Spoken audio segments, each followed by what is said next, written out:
Go ahead.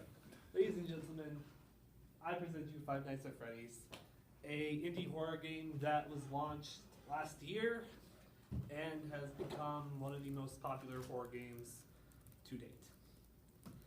Now, unlike, well, in a sense, this game is like Minecraft, as it was created by one person, Scott Cawthon. Now, Scott is a Christian game developer. Before his work on Five Nights at Freddy's, he worked on a bunch of games for the Christian community. I can't remember what the game, jeez. I can't remember what the game's title was that inspired him to create Five Nights at Freddy's, but in the game you play as like a bear, and because the bear looks so creepy, that inspired him to create the Five Nights series. Now, before I hop into what the whole thing is about with the Five Nights news that's recently emerged, I'm going to go over a brief history lesson. Five Nights at Freddy's 1 was released around October last year. In the game, you play as a night guard for Freddy Fazbear's Pizzeria. In the game, you have to monitor you have to watch the security cameras to monitor the halls and make sure the animatronics, Bonnie, Freddy, Chica, and Foxy, don't kill you. Because why they're trying to kill you? They believe you are a endoskeleton without a suit, and they'll shove you into a suit, and your corpse will rot in there forever. I know, pleasant, right? Surviving all 5 nights gets you means you win. Yay. But then there are 2 other nights. Boo. Especially in the games, there's actually a special mode known as 20, 20, 20, 20, or 10, 20, or however many 20s they want to add, which is the hardest difficulty in the game, which amps all the animatronics up to their highest level. You'll cry. Five Nights at Freddy's 2 is a prequel to the first Five Nights at Freddy's, taking place in 1983, whereas the first game was rumored to take place in the 90s, I believe.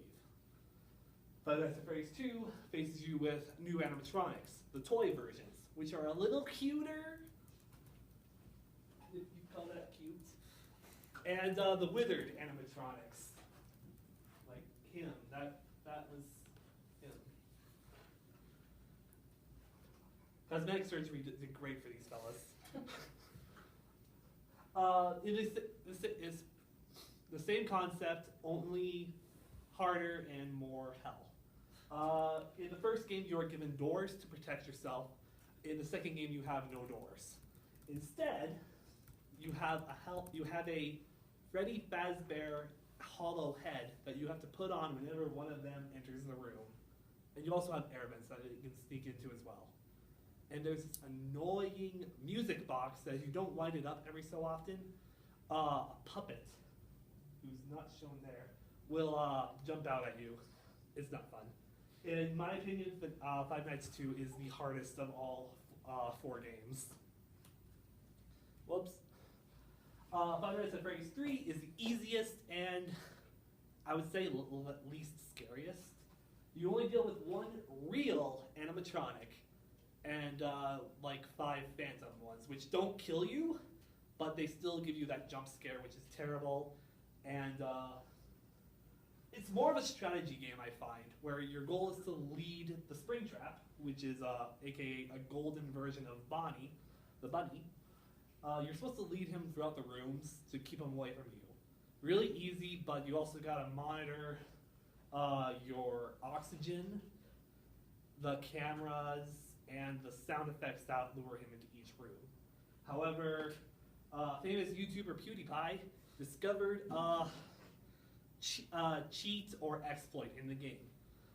There's a reboot all function when you have to reboot things, and if you constantly click that, you'll pass the night without getting scared at all. If you're ever wanting to speedrun it, do that. No scares. Woohoo!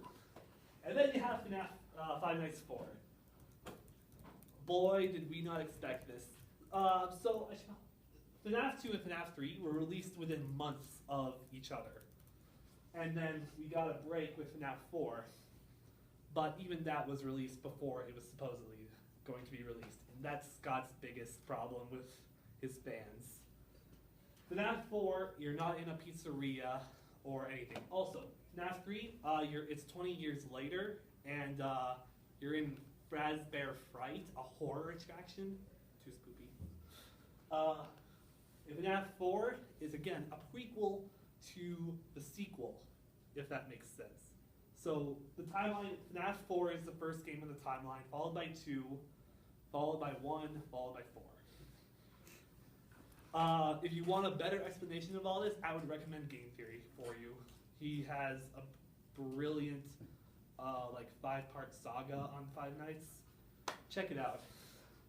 But if that for you, play as a child who's been traumatized by a bite and is slowly dying, and on his deathbed he is seeing nightmare versions of the 4 animatronics, plus a Golden Freddy, which has been an appearance in all the games. But I'm not going to go into the lore because that'll confuse the heck out of most of you. By far, FNAF 4 is the scariest of all of them because it forces you to listen and to put your guard down, which is why each jump scare will get you in Five Nights 4. Now that you know the history of it, let's talk about what the main purpose. It's getting a movie. Yay. Some people are looking forward to this, others not so much because they're kind of sick of the whole Five Nights thing. Where do I stand? It's going to be interesting. It's directed by Gil Keenan, director of Monster House and the recent Poltergeist movie. So we have somebody with decent credentials. We don't know much about it other than Warner Bros. Picked it up and he's the director. We also know that Scott will be heavily part of the movie as well. These are two of the photos that Gil, oh right, there is one more thing. The animatronics are going to be built, not CGI. And the company building them is Henson Studios. So prepare to see Kermit the Frog with Freddy Fazbear someday soon, kids. Hey everybody. And then you got 5 Nights at Freddy's World. Now, disregard the coming 2016 because I doubt it'll be out in 2016 knowing Scott. A kiddie-friendly version of all our favorite animatronics. You've got Toy Bonnie, you got Bonnie, you got that butthead. You've even got Nightmare right here, who no one knows much about, which is kind of cool. And this is his recent project. Now, how people are reacting to this, how his fans are reacting to this.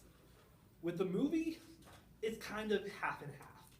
With the new game, it's also half and half. However, I don't think this new game is going to live up to this expectation that everyone wants. It is a RPG game instead of a horror game. And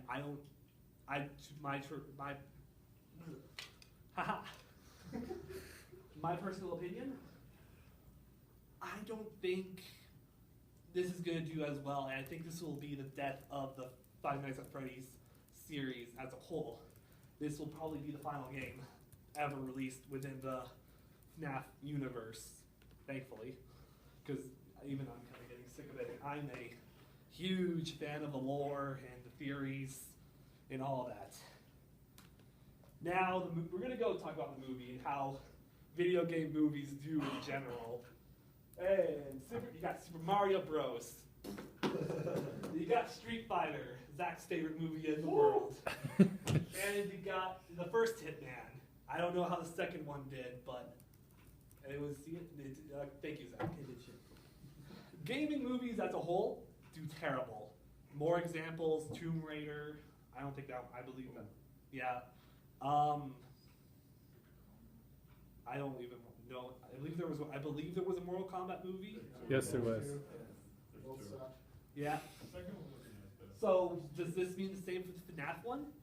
Well, I don't think so actually. FNAF is horror, and horror movies generally do good. Well, decent, depending on what it is. And no one knows the exact way of how this FNAF movie will be. My personal theory, I believe we see things through the security cameras, and it's almost like Paranormal Activity, where we only see things through the camera. It would work better than that crap. And yeah, that's it.